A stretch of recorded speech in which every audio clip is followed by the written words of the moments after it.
இமாம் வேணான்னாங்க, அப்புறம் சஹாபா மக்கள் வேணான்னாங்க. இப்போ ஸல்லல்லாஹு அலைஹி வஸல்லம் அவங்கள ரெண்டா பிரிச்சு வச்சிருக்கிறாங்க. கடைசி என்ன ஆகும்? சலாசமானா குர்ஆன் போதும் அப்படி போவாங்க. அப்படி ஏற்கனவே போயிட்டாங்க. மெட்ராஸ்ல ஒரு கூட்டம் அஹ்லுல் குர்ஆன் இன்னைக்கு உருவாக்கி இருக்கிறாங்க.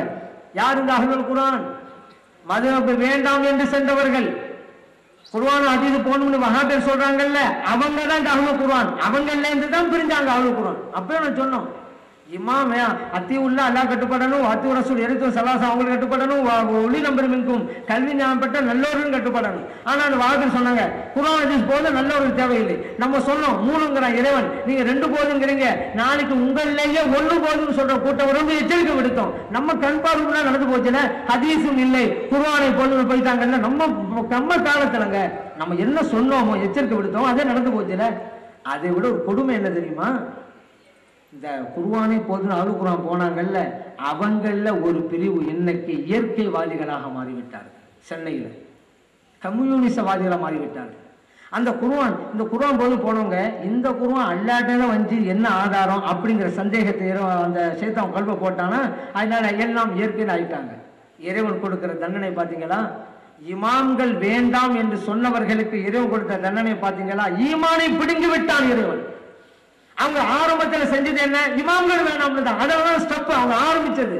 கடைசியில் என்னாச்சு? இது வேணாம் அது வேணாம் போய் இன்றைக்கு ஈமானை இழந்து நிற்கிறார்கள். கம்யூனிசவாதிகள் இயற்கைவாதிகள். யாரு? அப்துல் காதர் கமால் பாட்சா இயற்கைவாதிகள் சென்னையில். போதுமா? இந்த உலகத்தில் தண்டனை கொடுப்பான். அதனால இன்னைக்கு வஹாபிகள் அதுக்கு தான் அடித்தளம் பண்றாங்க. ஒவ்வொன்றா வேணாம் வேணாம்னு வந்து சலாசா அவங்களே பிரிச்சுட்டாங்கல்ல. இப்ப சலாசா வேணாம், குர்ஆன் போதும், அப்ப குர்ஆன் வேணாம், ஈமான் போதும். அப்படிதான் வரும். இறை நேசர்களை அவமதித்தால் இந்த உலகத்திலேயே தண்டனை கொடுப்பான் என்பதற்கு நம் கண் முன்னாலே இறைவன் தந்த மிகப்பெரிய அத்தாட்சியை நாம் பார்த்துட்டு இருக்கிறோம். அவர்கள் தான் இயற்கைவாதிகள். இவர்கள் எல்லாம் முன்னாள் வஹாபிகள், மதுஹபை மறுத்தவர்கள் தான். இன்னைக்கு ஈமானை இருந்து நிற்கிறார். ஆனா ஸல்லல்லாஹு அலைஹி வஸல்லம் முற்றிலுமாக பின்பற்றணும். ஏன்னா அல்லாஹ் அப்படிதான் சொல்றான். இறைவன் சொல்றான்ல, மா ஆத்தாக்கும் ரசூலு பகுதுஹுன்னா, ரசூல் ஸல்லல்லாஹு அலைஹி வஸல்லம் என்ன கொண்டு வந்தாங்களோ எடுங்கன்னா. இந்த வஹாபிகள் சொல்ற மாதிரி இருந்திருந்தா அல்லாஹ் என்ன சொல்லியிருக்கானே, வஹீ மூலமா உங்கள்கிட்ட தந்தா அதை எடுங்கன்னு சொல்லியிருக்கானு. அல்லாஹ் அப்படி சொன்னானா?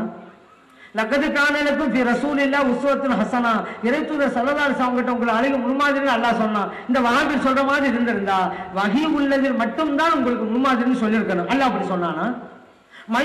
ரசூல் ஃபகத் அத்தா அல்லாஹ், ரசூல் ஸல்லல்லாஹு அலைஹி வஸல்லம் கட்டுப்பட்டு நடந்தவங்க அல்லாஹ்வுக்கு கட்டுப்படந்தவங்க அல்லாஹ் சொல்றான். ஆனா இந்த வஹாபிகளோ வஹி உள்ளதுக்கு மட்டும் தான்ங்கறாங்களே. அல்லாஹ் அப்படி சொன்னானா? வஹி உள்ளதுல ஏன் ரசூலுக்கு யாரா கட்டுப்பட்டா அவங்க என்ன கட்டுப்பட அல்லாஹ் சொன்னானா? இறைவன் பொதுவாக சொல்கிறான் ரசூல் கட்டுப்படுங்க என்று. இந்த வஹாபிகள் வஹி உள்ளதுக்கு மட்டும்தான் என்றால் அந்த இறைவனோடு போர் எடுக்கிறார்கள். இறைவனோடு போர் எடுத்தவர்கள் வெற்றி பெற முடியாது.